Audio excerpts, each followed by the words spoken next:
Manuel Rivas nació en La Coruña, en 1957. Dedicado al periodismo, ganó el premio Fernández Latorre. Ha publicado varios libros de relatos. Con el último de ellos ganó el premio Torrente Ballester de narrativa. Entre sus libros destaca Un millón de vacas, literatura juvenil. Varias novelas, como Los comedores de patatas, y ensayo, Galicia, el bonsai atlántico. Dirige la revista Luces de Galiza. Con su libro de poemas Ningún cisne, ganó el premio Lelia Doura.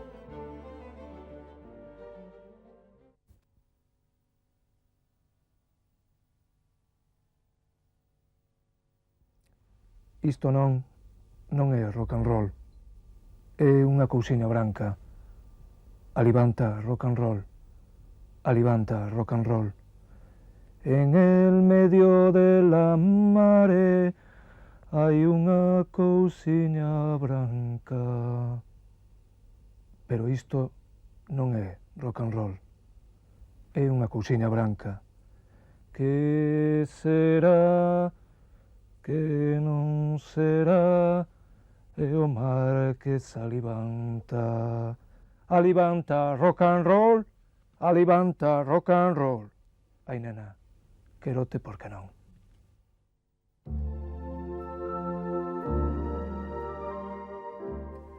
Foi no enterro de tía Anuncia en Río Cobo, aquel día de sol que ia moita friase polos pés. E Pepe, o de Teté, que é fillo de carpinteiro, faloume da sección áurea, o número secreto que garda a proporción entre os segmentos.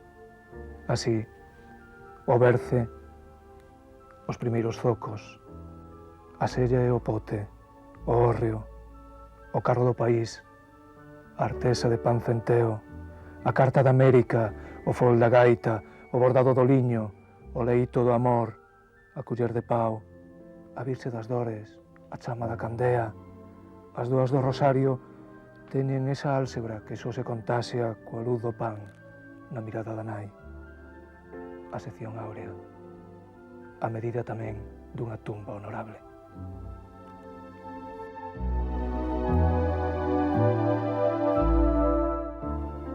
Hai séculos, nai, en Delft, lembras?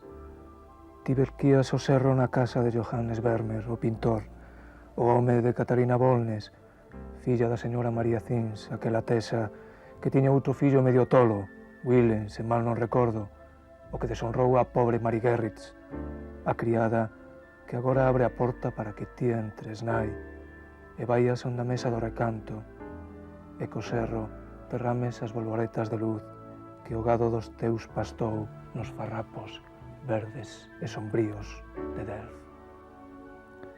A tal que eu soñei no Rijksmuseum, Johannes Vermeer encalará con leite esas paredes, o latón, o bimbio, o pan, os brazos teus, aínda que na ficción do cadro a fonte luminosa e a ventá. A luz de Vermeer, ese enigma de séculos, esa claridade inefable sacudida das mans de Deus, leite por ti munsido na corte escura e na hora dos morcegos.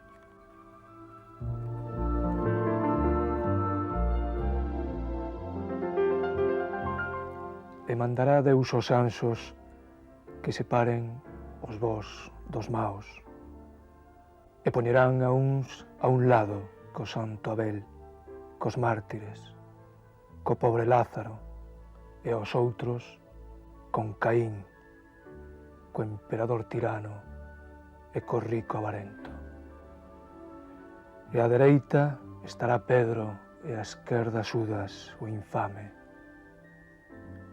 Atacando, preguntarán os condenados, e o Señor aclarará a voz nun vaso d'auga, por sempre e ata o fin. E rematado todo, chegaremos nós, os rezagados, o queixume dun carro de soneira no xa desértico val de Josafat.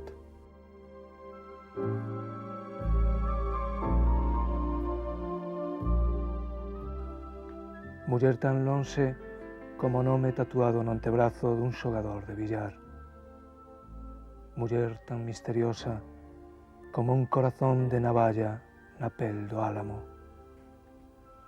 Muller tan linda como foto de raíña na fogueira dun vagabundo. Muller tan feiticeira como pétalo nun libro de Emily Bronte. Muller tan solitaria, nación inaccesible nos meus brazos.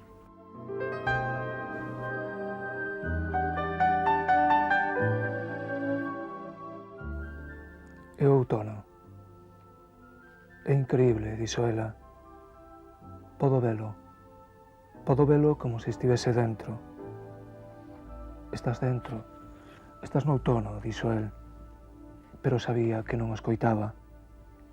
Ela só oía o estralo das follas secas baixo os pés. Notaba nas miselas un vento ebrio de viño verde. O fume dun magosto imposible penetraba nos seus ollos e unha fonte cantigaba a bella maneira das fontes. Esta é a miña historia, esta é a miña historia. Vaquei increíble, dixo el, axudándolle a retirar o casco. Vaquei como se fose verdade. Sí, dixo ela, é increíble. Pero se estás chorando, dixo el sorprendido, por que choras? Por nada, dixo ela, e abrazouse a el coas mans xeadas.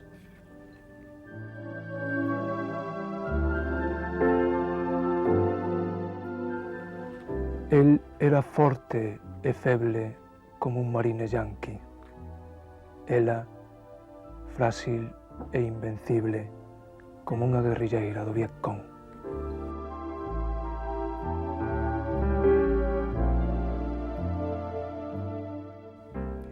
Como Leopardi, gostaba da risa, e entre todas as risas, a das mozas campesiñas con tacón alto, un domingo, despois de comungar na igrexa.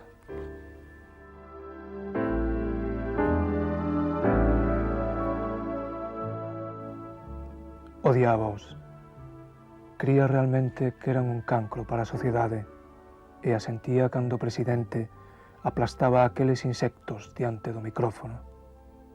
Todo ia mal pola súa culpa. Ela mesma quixera facelo, aplastalos coa vasoira ou afogalos coa cisterna do retrete. Por iso, invocou a Deus diante do noticiairo, cando aquel miliciano palestino lle pareceu tan fermoso.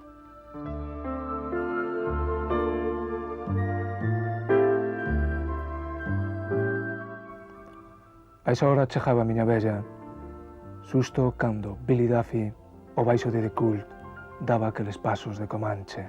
Wahid Song, fillo do corazón salvase. E a miña nai, boqueando despois de frejar as oficinas do Fénix español, puña as zapatillas, sentábase no sofá, suspiraba fondamente e cambiaba a primeira cadea. Anda, pasmón, sae algo á rúa e espabila. Apareceu o Empire State e a miña vella dixo con tenrura, pobre da que tenha que fregar todo iso.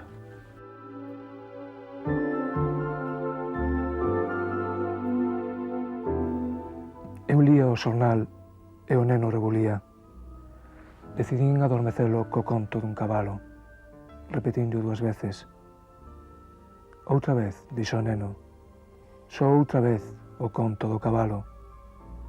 E mireino marchar, sen poder facer nada, montado no seu cabalo polas chairas inmensas.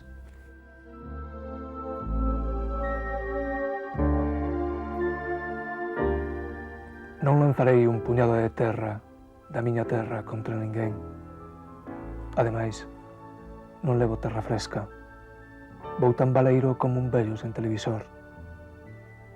Se queres estar só na cidade, vai a un lugar que fale da cultura de España entre a loucura atónita das estatuas. Dirás que todos os homes aman a terra, se son a Illa Esmeralda, unha horta de brocos a carón do liso ou unha bufarda na fronteira. Certo. Pois ben, eu son hoxe todos os homes. Ese sentimento ese sentimento tan primario sóbese a cabeza como fume das follas secas que queima o sardineiro. Madrid. Madrid en outono cheira a todas as terras, a todos os desterros. Sente que arrastra un tren serodio no iris dos ollos, unha bandexa de mazás, unha granada, xeranios entre rellas, a flor branca do cardo. Se non miras os ollos, nunca saberás do outono de Madrid, da mirada atónita das estatuas dos reis bárbaros, saudosas dos bosques de bidueiros. Tamén eu o fun, un deses reis feroces, solitarios, devoradores de pardais e follas secas. O meu país era un paxaro de fume que subía dun borrallo do Prado na avenida dos museos. E canto vos quixen xuntos, Madrid de outono, capital mesterosa dun imperio de colleiteiros de follase. E a ti, miña terra, seda do orballo no iris das estatuas.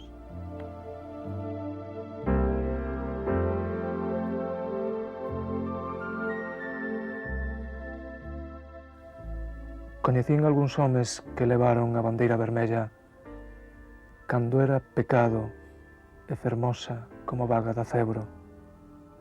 Eu mesmo tiven unha nas mans, unha bandeira vermella, cando era pecado e fermosa como o bico dunha cegoña.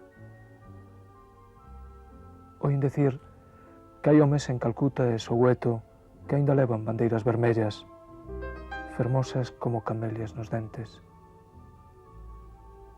Pero eu hoxe non quería falarvos da orgullosa, vermella e triste bandeira que quenceu as mans dos que estaban debaixo, pecado e fermosa como lapa de carbón. Só quería falar da vaga do acebro, do bico da cegoña, da camelia entre os dentes, da lapa do carbón e da orgullosa, vermella, triste rosa de Yeats.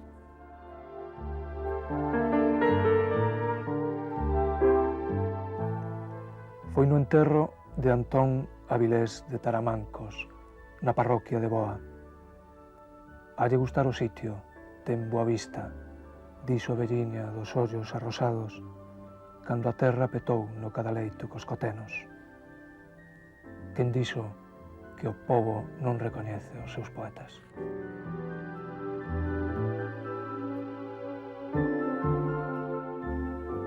Do máis aló da gorsa, dun profundo e misterioso fol, saíanos sons que debíamos matar. Repitan, dixo mestre, los pájaros de Guadalajara tienen la garganta llena de trigo. Pero Lolo, o do Rito, dicía que los pájaros de Guadalajara tienen la garganta llena de trigo, e o mestre daballe un pau. A min costoume algún traballo decir sen respirar que había plantas monocotiledóneas, pero non din sabido de que familia era, se a catiña, o toso que douraba os montes de Galicia.